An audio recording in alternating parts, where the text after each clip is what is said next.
दोस्तों, ईरान का ऑपरेशन नस्र 2 शुरू हो गया है, जिससे खाड़ी के देशों में कहर मच गया है। कुवैत, बहरीन और जॉर्डन में भयानक तबाही देखने को मिली है। अमेरिका से जुड़े एक एक ठिकाने को ईरान ने ध्वस्त कर दिया है।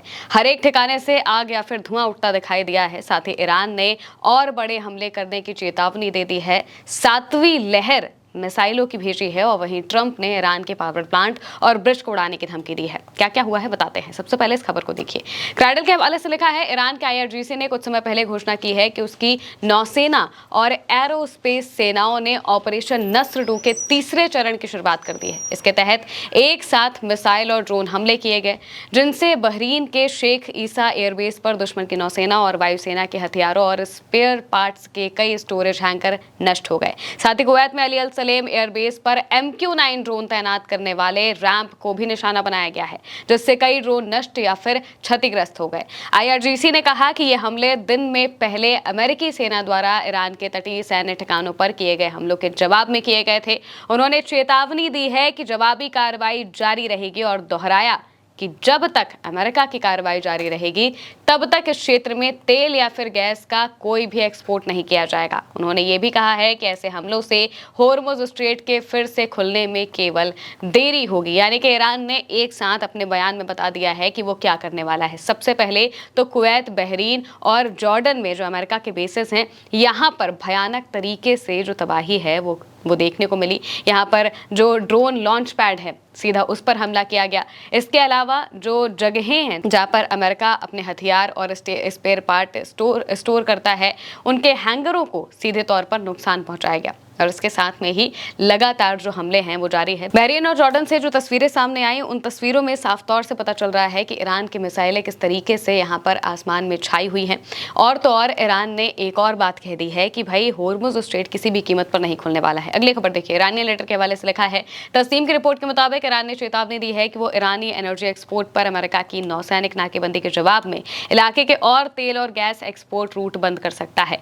ईरानी अधिकारियों ने कहा कि यूएई की फुजैरा पाइपलाइन और सऊदी अरब की ईस्ट वेस्ट पाइपलाइन निशाने पर आ सकती है।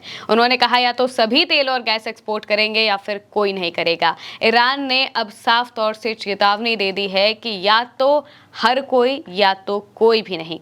इससे पहले भी ईरान ने, जब पहले हमले चल रहे थे, उस वक्त भी ईरान ने कहा था कि भाई आप ये सोचिए कि आप हम पर हमला करके हमारे देश में तबाही मचाकर आप शांति से जी लेंगे, तो ये बिल्कुल नहीं होगा।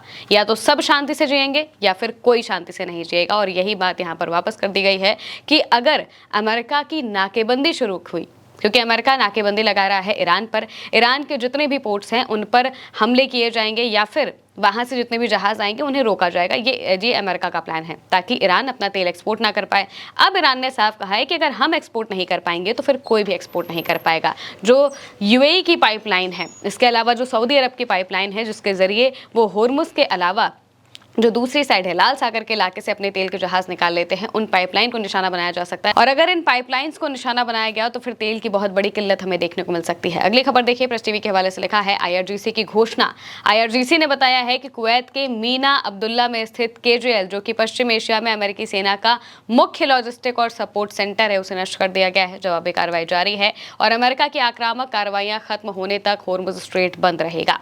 अमेरिका की कार्रवाइयों तक होर्मुज स्ट्रेट को साफ तौर से बंद करने की बात कही गई है और अमेरिका से जुड़े ठिकानों पर ताबड़तोड़ जो हमले हैं वो देखने को मिले हैं। क्रैश रिपोर्ट के हवाले से लिखा है, ईरान का आईआरजीसी बताता है कि जब तक अमेरिका की बुरी हरकतें जारी रहेंगी तब तक इस इलाके से तेल या फिर गैस की एक बूंद भी एक्सपोर्ट नहीं होगी। इन हमलों से होर्मुज स्ट्रेट को फिर से खोलने में सिर्फ देरी होगी, ये बताया गया है। ईरानी लेटर के हवाले से लिखा है, खबर है कि बहरीन पर इस संघर्ष के दौरान अब तक का सबसे भारी मिसाइल हमला हुआ है। बताया जा रहा है कि दर्जनों मिसाइलों से देश भर में अमेरिकी सैन्य ठिकानों को निशाना बनाया गया है। पूरे बहरीन में जोरदार धमाकों की खबरें हैं। स्थानीय लोगों ने बताया है कि धमाके इतने जबरदस्त थे कि इमारतें हिल गई। यह हमला ईरान द्वारा कुवैत को निशाना बनाकर किए गए हमलों के कुछ ही समय बाद हुआ है। यानी कि जब ईरान पर हमले किए तो इसके जवाब में ईरान ने बहरीन पे इतनी भयानक मिसाइलें दागी हैं कि इसे अब तक का सबसे बड़ा और अब तक का सबसे भयानक हमला माना जा रहा है।